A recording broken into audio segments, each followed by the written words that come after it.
Hello friends, আজকে আবার নতুন আর একটা গল্প নিয়ে আসলাম। এই গল্পটির নাম হলো story of a greedy fox. একটা লোভী শিয়ালের গল্প। চলুন দেখা যাক আজকে গল্পে কি হয়। Once a greedy fox saw a farmer's basket full of grapes. Once একবার a greedy একটা লোভী ফক্স শিয়াল সো দেখেছিল এ ফার্মার্স এক কৃষকের বাস্কেট ঝুড়ি ফুল অফ গ্রেপস মানে আঙুলে ভর্তি ঝুড়ি দেখেছিল। ওয়ান্স এ গ্রিডি ফক্স, এখানে এ হলো ইনডিফিনিট আর্টিকেল, কারণ আমরা জানি না যে কোন ফক্স কোন শিয়াল। এখানে সাবজেক্ট হলো এ গ্রিডি ফক্স, তার সাথে কোনো অক্সিলারি ভাব নেই, আর মূল ভাব যেটা সেটা হলো সো, ভাব নাম্বার 2 আছে, তার অর্থ হলো দেখেছিল। এখানে ফার্মার্স মানে কৃষকের অ্যাপোস্ট্রফি এস আছে, সেজন্য এই অর্থটা এইভাবে হবে। হি ওয়ান্টেড, সে চেয়েছিল, to eat all of them, সে চেয়েছিল to eat খেতে all of them সবগুলোকে, এইগুলো সবটাকে সে খেতে চেয়েছিল। কোনগুলো? এই যে ঝুড়ি ভর্তি আঙ্গুর ছিল সেগুলোকে সে, এখানে সে মানে সেই ফক্স, এখানে হি হলো সাবজেক্ট, এটা প্রনাউনও বটে, এটা এই ফক্সের পরিবর্তে বসেছে। এখানেও কোনো অক্সিলারি ভাব নেই, আর মূল ভাব যেটা ওয়ান থেকে আসছে, ওয়ান্টেড ভাব নাম্বার 2 আছে, যার অর্থ হলো চেয়েছিল। ইট হলো খাওয়া, আর টু ইট হলো খেতে। যখন প্রেপোজিশন টু ব্যবহার করা হয়েছে তখন এই অর্থটা এইভাবে হবে।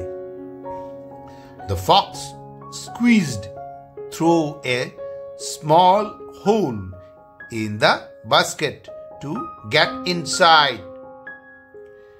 The fox শিয়ালটি squeezed ঢুকেছিল through দিয়ে a small একটা ছোট হল গর্ত দিয়ে in the basket ঝুড়িটির মধ্যে to get inside ভেতরে প্রবেশ করতে। এখানে the fox হলো সাবজেক্ট, ফক্সের আগে ডেফিনিট আর্টিকেল দা ব্যবহার করা হয়েছে, আর দ্য ফক্সের সাথে মানে সাবজেক্টের সাথে কোনো অক্সিলারি ভাব নেই, আর মূল ভাব যেটা সেটা হলো স্কুইজড। স্কুইজ থেকে আসছে স্কুইজড মানে ঢুকেছিল, ভাব নাম্বার 2 আছে।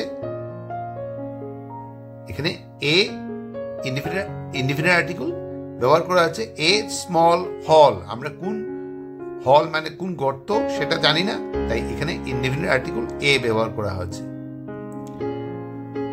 বাস্কেট হলো ঝুড়ি, আর ইন দা বাস্কেট হলো ঝুড়িটির মধ্যে। এখানে ইন প্রেপোজিশন ব্যবহার করার ফলে এই অর্থটা হবে।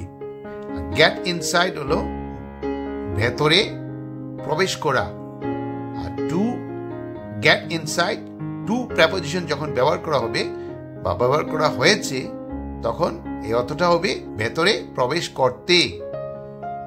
He ate so many grapes that his belly became big. He ate সে খেয়েছিল so many অনেক grapes আঙ্গুর that যে his belly তার পেট, এখানে আমরা জানি পেট হলো স্টমাক, কিন্তু এই বেলিটা হলো ভেতরের পেটকে বোঝাচ্ছে। তার ভিতরে পেট কি হয়েছিল? বিকেম বিগ, তার মানে পেট ভর্তি হয়ে গেছিল, তখন পেটটা কি হয়েছিল? ভর্তি হয়ে বড় হয়ে গেছিল। বিকেম মানে হয়েছিল, বিগ মানে বড়। হি হলো সাবজেক্ট, এটা প্রনাউনও বটে, এখানে এই ফক্সের পরিবর্তে হি বসেছে, আর তার সাথে কোনো এই সাবজেক্টের সাথে কোনো অক্সিলারি ভাব নেই, আর এইট হলো এটা মূল ভাব, তো এটা ভাব নাম্বার 2 আছে, ইট থেকে আসছে এইট, এটা অর্থ হলো খেয়েছিল। সো মেনি গ্রেপস অনেক আঙ্গুর that his belly became, এখানেও মূল ভাবটা became আছে, তো এটা become থেকে আসছে became, ভাব নাম্বার 2 তে আছে, তার মানে হলো হয়েছিল। became মানে হয়েছিল, কি হয়েছিল? বড় হয়েছিল তার পেটটা। when he tried to get out he couldn't fit through the hole anymore.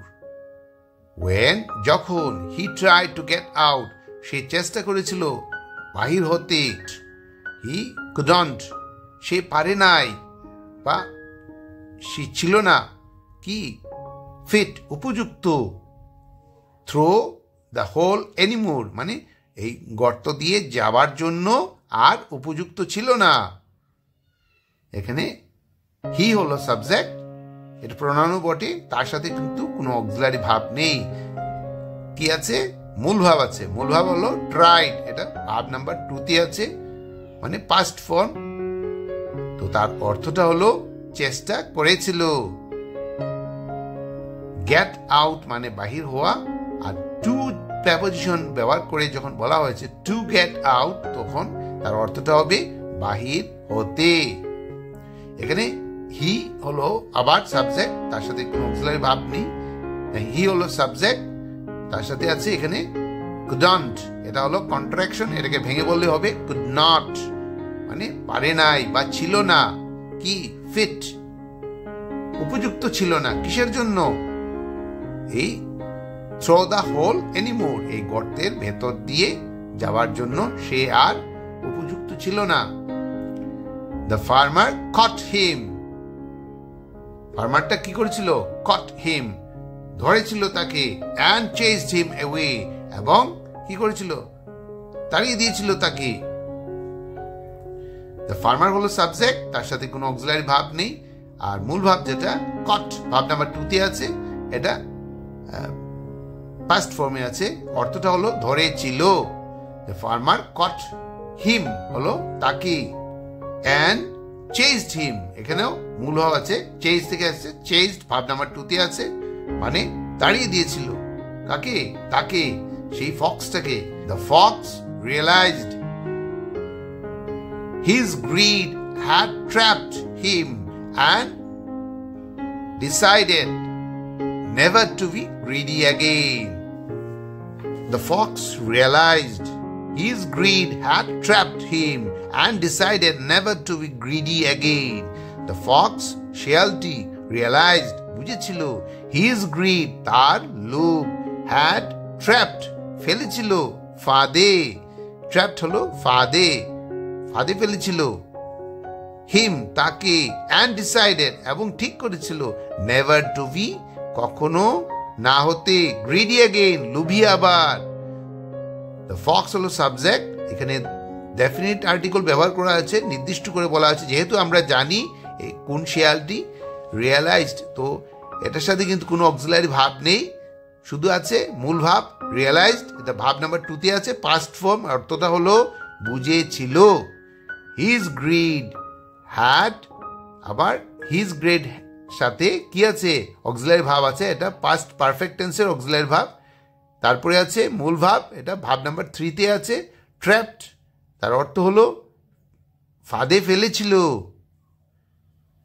এরপরে আছে অ্যান্ড ডিসাইডেড, আবার একটা মূল ভাব, ডিসাইড থেকে আছে, ডিসাইডেড ভাব নাম্বার 2 তে আছে, তার মানে হলো ঠিক করেছিল। কি ঠিক করেছিল?